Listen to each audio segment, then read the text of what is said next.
Bab 698. Di mana rumahmu?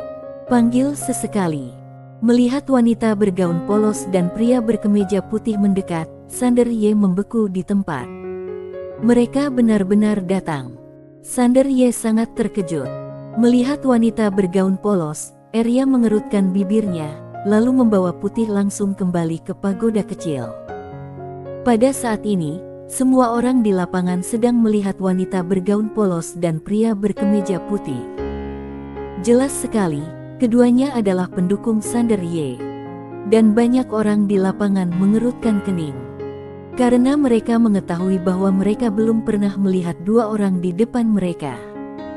Di samping Nyonya Chu, pemuda berjubah putih memandang Nyonya Chu dengan mata ragu. Nyonya Chu menatap wanita bergaun polos berdua untuk waktu yang lama, lalu menggelengkan kepalanya, belum pernah melihat mereka sebelumnya. Belum pernah melihatnya. Pemuda berjubah putih itu sedikit mengernyit. Kalau mereka adalah master yang sangat kuat, mustahil neneknya tidak pernah melihatnya.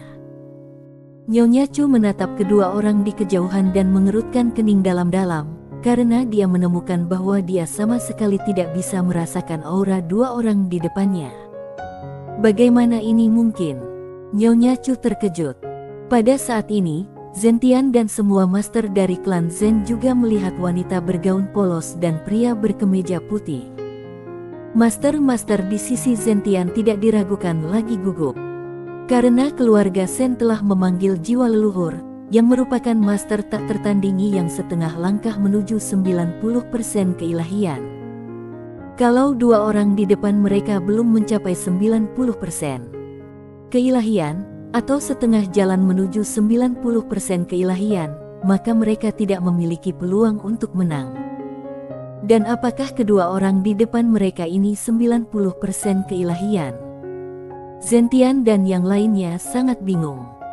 Karena mereka sama sekali tidak bisa merasakan aura kedua orang yang keluar di depan mereka. Kartosen juga menatap ke arah wanita bergaun polos berdua yang keluar. Dia tidak percaya bahwa dua orang di depannya bisa mencapai 90% keilahian. 90% keilahian. Selama bertahun-tahun, hanya Wan yang mencapai level ini, dan Wan juga dari keluarga Sen. Bagaimana mungkin orang di luar sana bisa mencapai 90% keilahian? Sama sekali tidak mungkin. Setelah meyakinkan diri, Kartosen perlahan menjadi tenang, dan seringai muncul di wajahnya. Di bawah, Sander Ye memandang pria berkemeja putih di depannya. Setelah terdiam beberapa saat, dia berkata, "Ayah." Pria berkemeja putih di depannya adalah ayahnya. Wajahnya sama persis, tidak ada beda. Mendengar perkataan Sander Ye, master pedang dunia itu tertawa terbahak-bahak, "Kamu memanggilku ayah?" Sander Ye berkedip, "Apakah ada masalah?" Master pedang dunia menoleh untuk melihat wanita bergaun polos di sampingnya. Wanita bergaun polos berkata dengan tenang, "Tidaklah rugi mengakui seorang putra." Untuk sesaat, ayah dan anak itu terdiam. Sander Ye melirik ayahnya. Dia masih ayahnya, tapi sepertinya ada yang salah dengan ingatannya. Master pedang dunia juga melihat ke arah Sander Ye. Dia tidak terlalu terkejut karena Sander Ye memanggilnya ayah. Tak hanya itu, pemuda di depannya pun terlihat begitu mirip dengannya. Pada saat ini, suara langkah kaki tiba-tiba terdengar di kehampaan.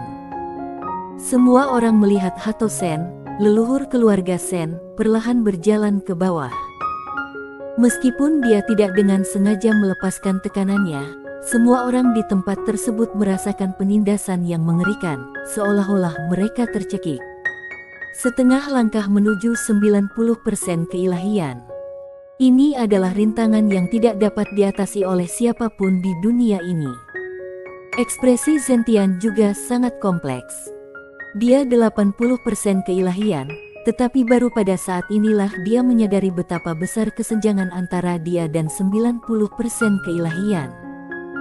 Dapat dikatakan bahwa 80% keilahian benar-benar lebih buruk daripada seekor semut di depan 90% keilahian. Zentian menoleh untuk melihat wanita bergaun polos berdua di kejauhan. Dia tahu apakah klan Zen hidup atau mati, itu bergantung pada kedua orang ini. Hato Sen menatap wanita bergaun polos berdua dan mengerutkan kening saat dia merasakan sesuatu. Wanita bergaun polos mengabaikan Hato Sen, tapi melihat Sander Ye, "Tidak masalah apakah kamu panggil orang atau tidak, kamu tidak perlu menganggapnya serius, lakukan sesukamu, paham?" Sander Ye buru-buru bertanya, "Apa artinya sesukaku?" Wanita bergaun polos berkata dengan tenang, "Kamu bisa melakukan apapun yang kamu mau." Sander Ye tersenyum pahit, "Aku tidak punya kekuatan." Wanita bergaun polos mengangguk sedikit, "Kalau begitu tetapkan target yang lebih rendah. Panggil orang kalau kamu mau, tapi jangan panggil kalau kamu tidak mau. Kamu bisa melakukannya." Sander Ye terdiam.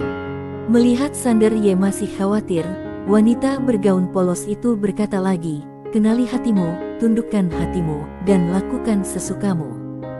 Sander Ye memandang wanita bergaun polos dan bertanya, "Hati?" Wanita bergaun polos itu mengangguk sedikit, "Jangan terlalu berhati-hati dalam segala hal. Sama seperti kamu, kamu takut panggil orang akan membuat orang menyebutmu raja pencari pelindung.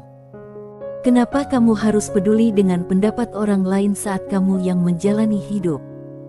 Kalau kamu hidup karena pendapat orang lain, itu bodoh, paharen."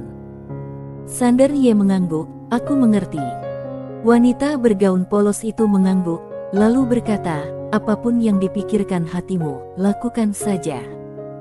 Sander Ye tersenyum dan berkata, "Aku mengerti." Namun wanita bergaun polos tersenyum dan berkata, "Kamu tidak mengerti." Sander Ye tercengang. Wanita bergaun polos tidak menjelaskan. Berapa banyak orang di dunia ini yang bisa melakukan sesuka hati? Kenali hatimu, tundukkan hatimu, dan lakukan sesuka hati. Tidak ada perbedaan antara tinggi dan rendah di antara ketiga ranah tersebut. Masing-masing adalah ranah yang berdiri sendiri. Sander Ye hanya bisa memahami isi hatinya sekarang. Tentu saja, yang ingin dia lakukan bukanlah membuat Sander Ye segera mengikuti kata hati. Hanya beri dia beberapa petunjuk. Pada saat ini, Karto Sen dari keluarga Sen tiba-tiba berkata, "Apakah sudah selesai dengan omong kosong itu?"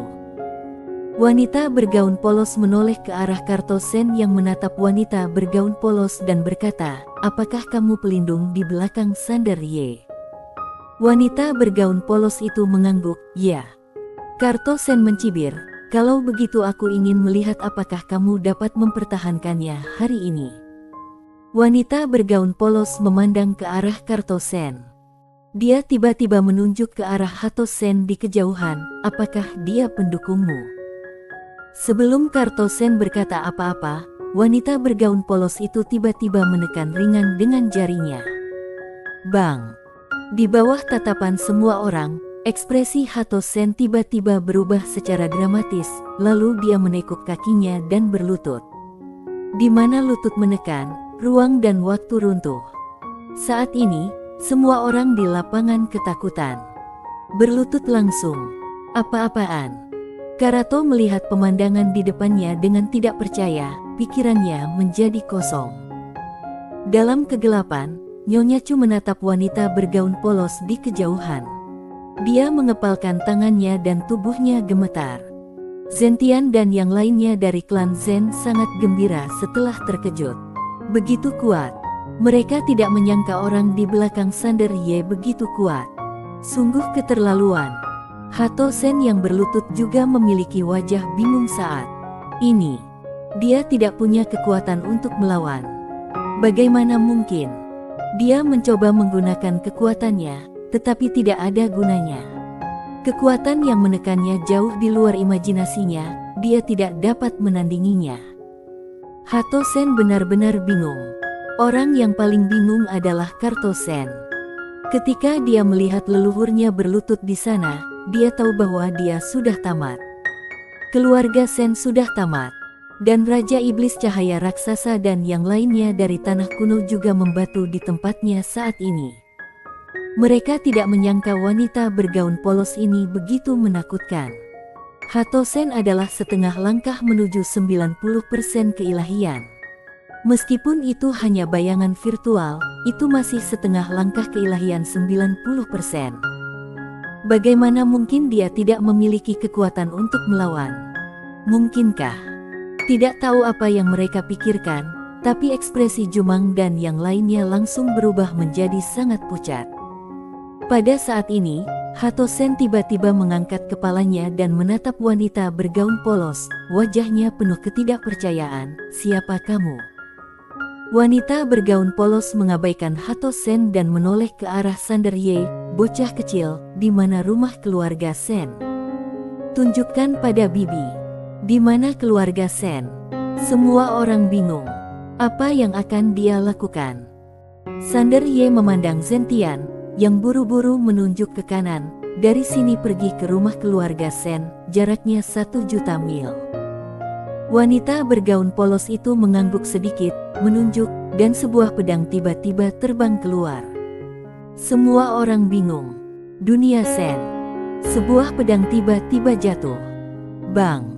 Dalam sekejap, seluruh dunia Sen menjadi abu. Tapi semua orang di lapangan masih bingung. Tapi tak lama kemudian, seolah-olah merasakan sesuatu, Kartosen memandang wanita bergaun polos dengan ekspresi ngeri di wajahnya. Kamu. Pada saat ini, Zentian juga merasakan sesuatu. Dia menoleh untuk melihat wanita bergaun polos, wajahnya penuh ketakutan. "Hancurkan saja keluarga Sen dengan satu pedang." 90% keilahian. Astaga! Ini jelas merupakan bos keilahian 90%. Keluarga Sen memiliki formasi pelindung yang sangat menakutkan, namun, formasi tersebut dihancurkan bahkan sebelum sempat diaktifkan. Sungguh keterlaluan. Hanya 90% keilahian yang memiliki kekuatan mengerikan seperti itu. Klan Zen memenangkan taruhan. Zentian memandang Sander Ye dengan kegembiraan di wajahnya. Dia harus segera menikahkan pemuda ini dan Nancy. Keluarga Sen telah dihancurkan. Ketika mendengar berita itu, master-master dari keluarga Sen di lapangan langsung roboh ke tanah. Wajah mereka pucat dan putus asa. Benar-benar putus asa. Pemimpin Kartosen roboh begitu saja ke tanah. Fondasi keluarga Sen selama ribuan tahun hilang begitu saja. Itu bahkan di tangannya. Bagaimana dia bisa menghadapi nenek moyang keluarga Sen dan anak-anak keluarga Sen? Kartosen tiba-tiba tertawa terbahak-bahak. Dia menatap Sander Ye di kejauhan dengan ekspresi galak. 90% keilahian. Haha, 90% keilahian. Sander Ye, kenapa kamu tidak memberitahuku sebelumnya bahwa ada 90% keilahian di belakangmu? Kenapa kamu tidak memberitahuku sebelumnya? Sander Ye mengerutkan kening. Saat ini, Zentian di kejauhan tiba-tiba berkata, "Bukankah sudah kubilang?" Tapi, kamu tidak percaya. Kartosen tiba-tiba terkikik. Memang benar, Zentian sudah mengatakannya, tetapi apakah dia mempercayainya saat itu? Dia tidak percaya. Bagaimana mungkin masih ada 90% keilahian di dunia ini? Bagaimana mungkin? Namun, fakta di hadapannya memberitahunya bahwa memang ada. Dia kalah taruhan. Benar-benar kerugian besar. Di sisi lain, Raja Iblis Jumang berdua dari tanah kuno juga ketakutan saat ini. Satu pedang menghancurkan seluruh keluarga Sen. Apakah wanita bergaun polos di depan ini benar-benar 90% keilahian? Pada saat ini, wanita bergaun polos tiba-tiba menoleh perlahan untuk melihat kedua Raja Iblis, tanah kuno. Tidak perlu menunjukkan arahnya, aku tahu di mana itu. Saat dia berbicara, dia menunjuk, dan pedang Hangdao terbang di sepanjang ujung jarinya. Namun pada saat ini, aura kuno tiba-tiba menyebar dari langit dan bumi, kemudian suara kuno bergema dari langit dan bumi. Yang mulia, bisakah kamu menunjukkan belas kasihan? Mendengar hal itu, Jumang pun gembira sekali. Dewa Iblis. Saat ini, Wanita bergaun polos berkata dengan tenang. Kamu terlalu banyak berpikir. Saat suara itu terdengar, dia mengangkat jarinya. Pedang Hangdao keluar, bersambung.